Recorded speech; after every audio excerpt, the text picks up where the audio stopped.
Well, hello to everybody here. It's Teresa Sanderson. Super excited, as always, to connect with you for another episode of the Nurse Entrepreneur Spotlight. And this week we are featuring Heather Wilson.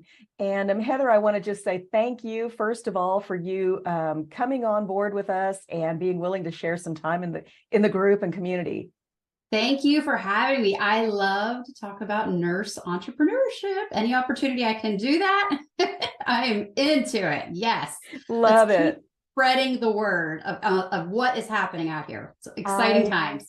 I love that. I love that. And for those of you who don't know Heather, Heather is actually the founder of the Foot and Nail Institute. So she has developed a very unique practice around just, doing foot and nail care for her clients. And so this is I believe it's a very unique opportunity for nurses who really enjoy hands-on care as well as interaction on a very personal level with the patient.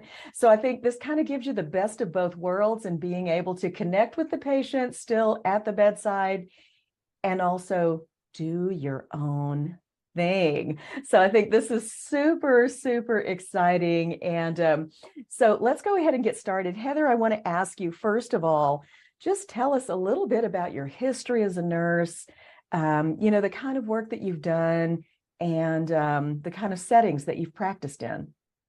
So I started out as a hospital nurse. I worked in a vascular thoracic open heart surgical unit for the bulk of my career. Wow. Towards the end, I went into PICC line placements and congestive heart failure outpatient settings.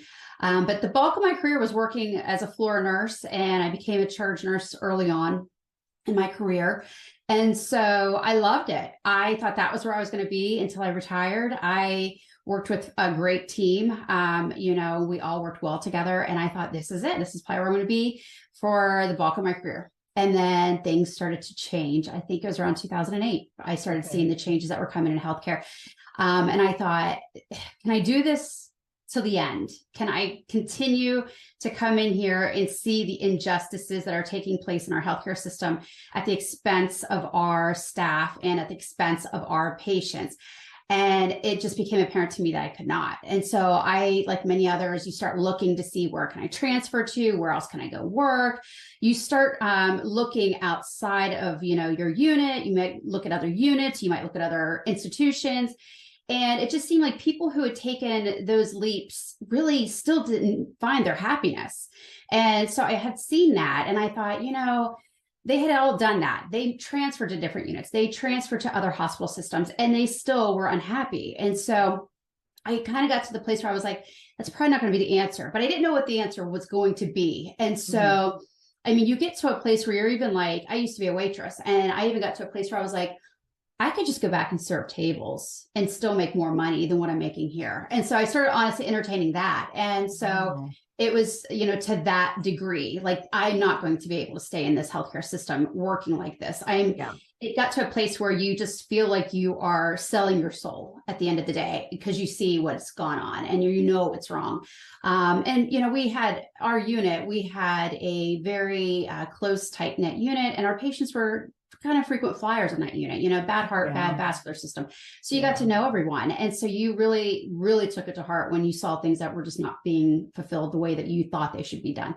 And so it was on that unit that I started to see that there was these patients that would come in with lower extremity infections, and it was because they had received improper foot care services. So I kind of started to see that. And I also, at the same time, we would consult podiatry to come in and provide foot care services. A lot of times these patients would have these, big, tripwire surgeries, and while they're in the hospital, they're asking if someone can trim their toenails. And it just seemed kind of crazy to me, because we have all these drips going, we have all these lines, going everywhere, and you're worried about your toenails. And so I really started to get to a place where I was like, this is peculiar. Well, in the hospital, you're taught, consult the podiatrist. And what was happening in my hospital system, and then what I later found out happening nationally, was podiatrists weren't fulfilling this, these orders. They didn't want to do these services anymore. And the reason for that was the lack of insurance reimbursement. And so I was talking to a podiatrist one night about it. And I said, what are we supposed to send these patients? Because he said, this is a real problem. I don't want to come over here after hours. It does not serve me. I don't make enough money at it. And I thought, well, where do I send them?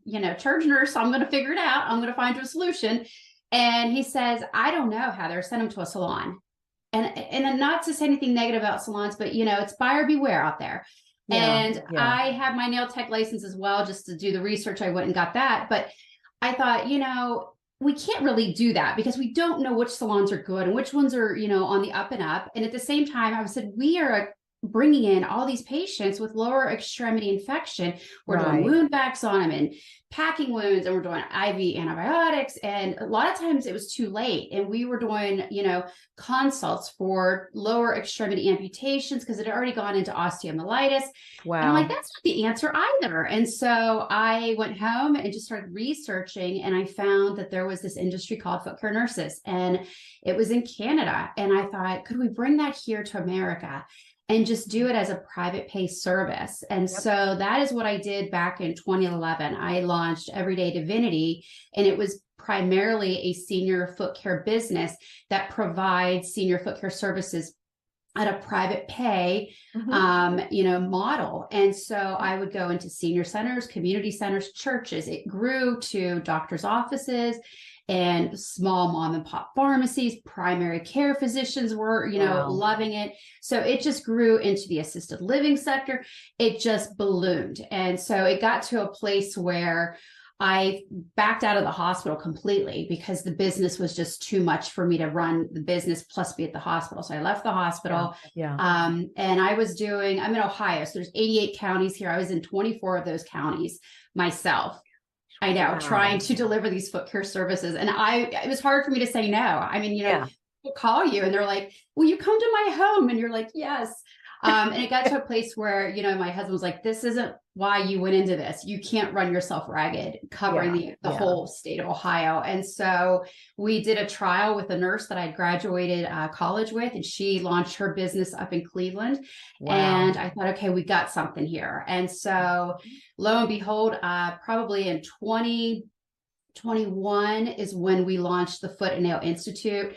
So we could train nurses nationally how they could learn how to launch their own senior foot care business. And that's through an online training program that is all online. It's all ready to go for nurses. They can go at their own pace, but they have the mentorship of me being there with them. So they're never alone. I find nurses don't know what they don't know, as in any business, until you're at those crossroads. And so something that I had noticed with other courses that were available was that they were, they would get to a point and then they were like, well, how do I market to this sector? And how do I do a website build? And, those types of questions that you really don't know until you get into the trenches. And then you're like, well, who do I ask? And so I'd never wanted them to feel alone. And so when I built this, I was like, it's really important that I can continually add value to their business building process and kind of walk them down that path of nurse entrepreneurship. So that's what I've built. And that's where we're at now. And we are I think we've launched into 30 states now with nurse businesses nationally. So it's fantastic. And I just love it. So it's been a great ride. Oh my gosh. So a couple of key points I just want to hit on, because a lot of nurses shy away from entrepreneurship. I think there are so many nurses today who are dreaming of something better. They're at the bedside just going, I wish I had a flexible schedule. I wish I could be available for my family. I wish, right? But you actually took the path of not letting go of the side of the pool. You continued to work in your position at the hospital until you launched your business, and your business grew to a point that it only made sense to leave that behind. I think that is so wise. And I always, encourage nurse entrepreneurs, you don't have to just totally throw yourself out there, kind of test the waters a little bit, kind of grow things up. And it sounds like that was just super successful for you. Yes. And that's the exciting part of this, is just watching nurses who do the same, that they're backing out. They'll say, this is my timeline. This is when I want to be out of the hospital. And we've done that with several nurses. And I can explain to them how they do that process, and it's not as hard as you think, but there's a process to it. And I've been through it. So I can speak to that, which is always, helpful for them. Fantastic. Fantastic. I totally love that. So it sounds like, my next question was going to be what drew you to entrepreneurship. And I think we've kind of covered that, but is there anything else you would add that just really you felt like called you to step into the entrepreneurial space? I think as nurses, we give so much of ourselves at the bedside that we are drained and we have nothing left to give when we get home. And at the time when I was looking at this, my son was very young. I mean, I just had him. And so he was at home. And I thought, how am I going to, my husband traveled for work. And I thought, how am I going to raise a child plus do these 12-hour shifts? It just didn't seem like it was going to be feasible for our situation. And I thought, if I could do foot care and build a schedule that worked for my schedule with my family, then this would be something that, could be a success for me. And I tell people, don't go into anything because you think, oh, I'm going to make so much money.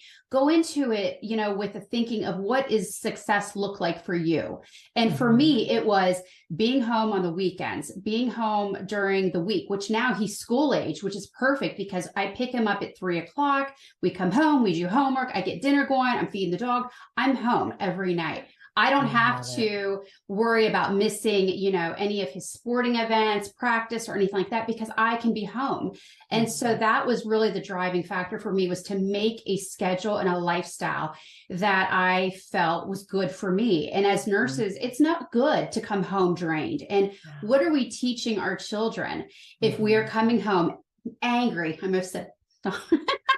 I almost cussed there. I get passionate about this because I'm like, what are we teaching our children if we're coming home angry and drained and, short fused and all of that? Because we're really not teaching a lot. We're teaching them that we are supposed to accept the conditions that we're in, and it doesn't have to be that way. And I think that too many nurses think that that's how it has to be, and it doesn't. And so I just love any type of nurse entrepreneurship. And I think that nurses are really good at building businesses. They just don't know it yet. And once you really start teaching that and showing all of the strategies that we have been taught at the bedside, it's amazing how they're like, I didn't realize I was doing that. Yes, you're already marketing yourself out there at the bedside. You don't even realize it. You're negotiating, you're doing all of that stuff, and you don't even know that these are skill sets that you can pull into running a business. So it's just an amazing thing to see that happening out here with nurses now. Wow. So much gold in all of that. I absolutely love it. And I think you're right. I mean, if nurses would only stop and think what the nursing process is. Yes. And how that can be applied to business planning, how that can be applied to marketing, how that can be applied to all of your strategies. I mean, the nursing process is invaluable. It is invaluable. And the idea that, I have so many nurses who tell me, I hate selling. I hate sales. You sell every day at the bedside. You've got to sell that awful care plan. You've got to sell that diuretic and how you're going to be up going to the bathroom every 15 minutes for the next 4 hours. You're selling all the time, but it's through influence. Yes. Influence. And when you can master influencing, you got it. And that's what I tell nurses. I'm like, we are the most number one trusted profession for, 19, 20 years now. And I'm like, we are trusted, and these people trust you. And so it's interesting because I will be contacted a lot of times by fads in the podiatry industry to sell. And I don't sell anything that I don't use because I feel like I have to honor my patients and honor that process because they trust me. And if I were to bring a fad product to them that doesn't work, I'm the one that has to make the answers for them. Why didn't this work? Well, because it only works 30% of the time. Right. I'm not going to sell that to you. You trust me, and I'm not going to, compromise that to make a sale ever. That is just not how I am. And I think that that's a lot of how nurses are. And I think that you can really sell yourself just on the fact that you are a nurse, because they do trust us. And for the most part, we are very honorable, and our integrity is pretty tight. So I think that nurses, once they get out there and get going with it, they're like, okay, I got this. And that's the exciting growth that you can see in nurse entrepreneurship and nurse businesses.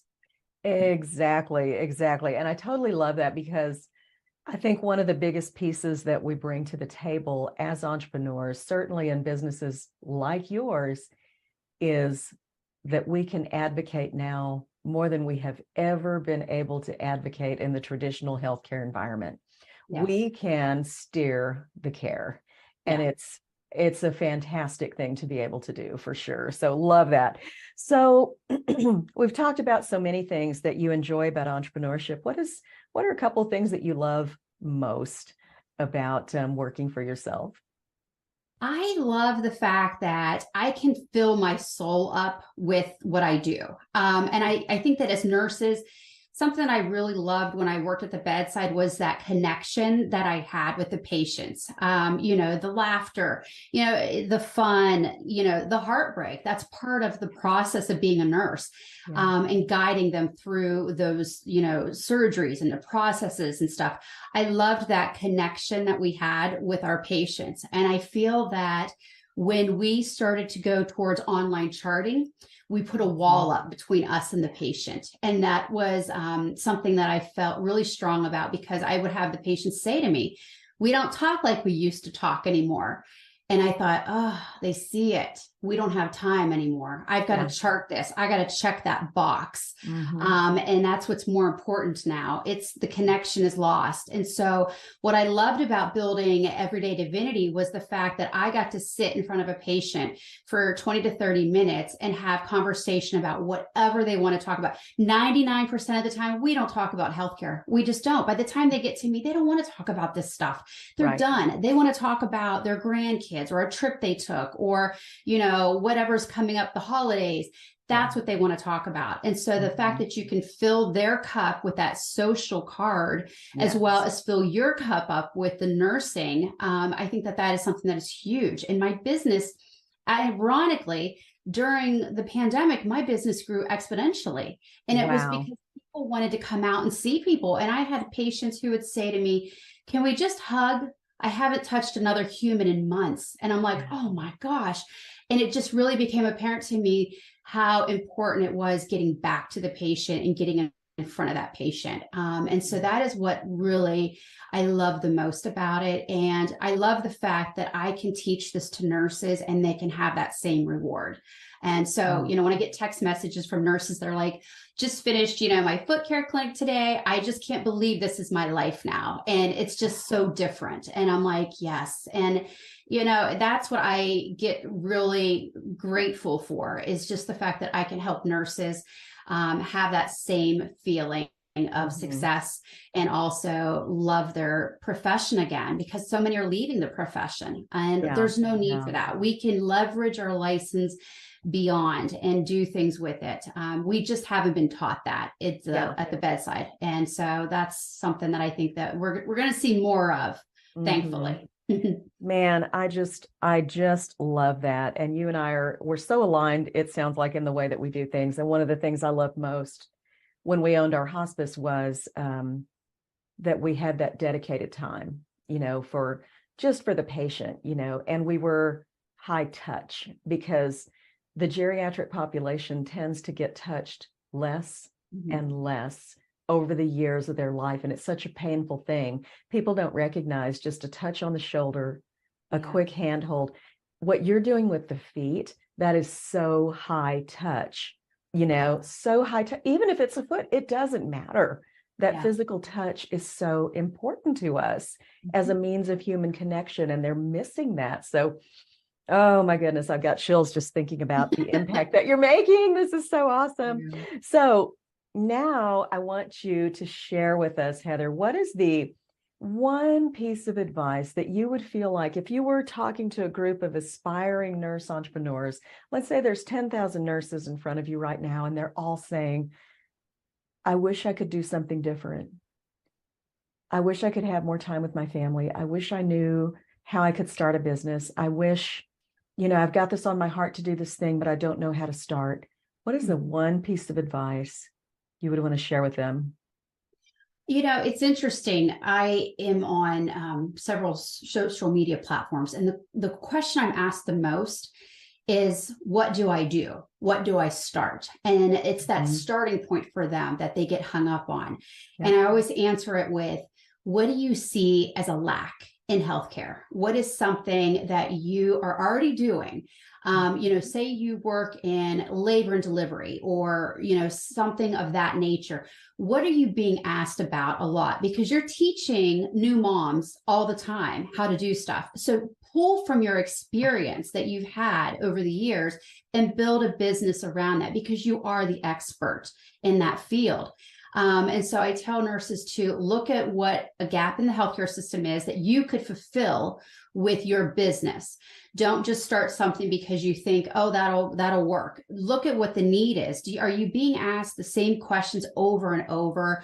Is there an educational piece that you could teach to? Counseling, coaching, nutrition. There's just so many things. And I think that nurses don't realize how much value and how much knowledge they have gained over the years of being a nurse. And they don't pull on that because they're just like, oh, I'm just a nurse. I just work at the hospital and that's it. And it's like, if you only knew, if you sat down in a room and you were like, I'm a nurse with a select market of people, what would the questions be that they would ask you? I remember when I brought my son home, I was like, I can't believe they're letting me bring this child home. I don't know what I'm doing. Yeah. And I would love to have had somebody to be able to call and be like, hey, so this is what's going on. What do you think? And now, especially with healthcare being the way that it is, you really do need almost an advocate in so many arenas, someone who knows the game of healthcare and understands, the whole anatomy and physiology of a human and a baby and this and that and what to look for. So there's so many opportunities to guide people with your business knowledge of, just being a nurse. And I think that nurses don't recognize what they can bring to the table and teach others. So I always say, pull on what you know. If you see something, an injustice or a gap in the healthcare system that you can fulfill, build your business around that, because that is going to be your passion. And that's what's going to fuel you in the dark days of business building. You always have to have an anchor, and that would be your anchor is if you're passionate about it, it doesn't feel like work. And that's kind of the nice thing about doing a business of your own, because you don't tally up the hours put in, because you're like, I love what I'm doing. And so that's what I guide nurses kind of down that path, and find a mentor. It's the other thing. I think mentorship is a huge thing. It can save you money and time wasted trying to figure it out. I've been in foot care for 12 years, 11 years now. And I remember trying to figure it out, and it took me 2 years to figure it out. And I thought, if I would have had somebody that I could call up or text or email and be like, hey, what do I do?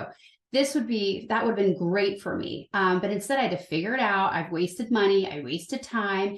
And so that's why it was really important for us to have, the mentorship piece in our business, because I don't want nurses trying to figure that out. I've been through it. I can give you the answers, the options of telling you, which way you can, navigate those waters.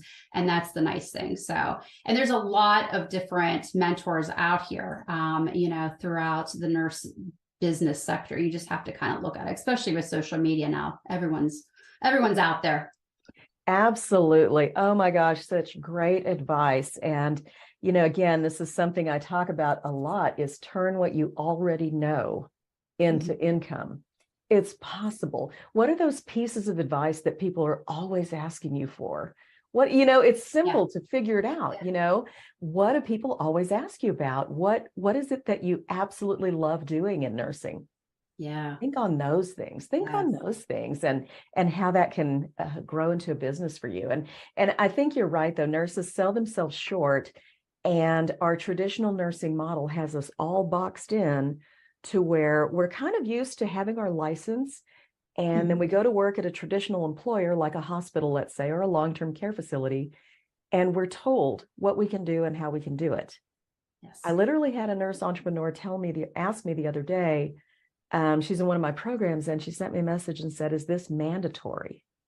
And I said, as an entrepreneur, nothing is mandatory. But you see, I mean, we just have such a fixed mindset. We have been pushed into this little box, and our mindset stays there, and it's such a shame. It is. Another question I'm asked all the time is, can I? Should I? Do I need to call the board? The board. Yeah. Will the board allow me? And I'm like, the board, I made actually a video about this one day. I was like, the board is not there to grant you permission to build the business. The board is there to make sure that you're not doing harm to the public. That is it.